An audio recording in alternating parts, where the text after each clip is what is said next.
ko po ang CEO na si Madam Glenda at ang nag-iisang Rosmar. Pagandahin mo ako at pag gumanda ako, ubos ang produkto mo. True! Minute yung balat mo, tapos parang naging fresh ka ngayon. Uy, ano Anong sabon? sekreto? Because of Skin Magical.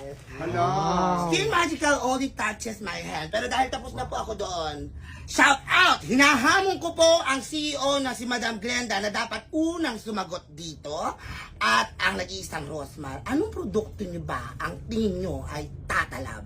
Mauna ang totoo. Would you mind?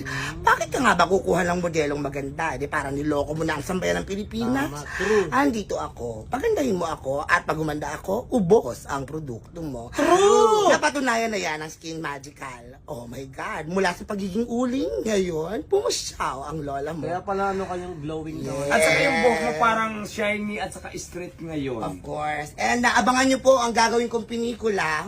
Ay,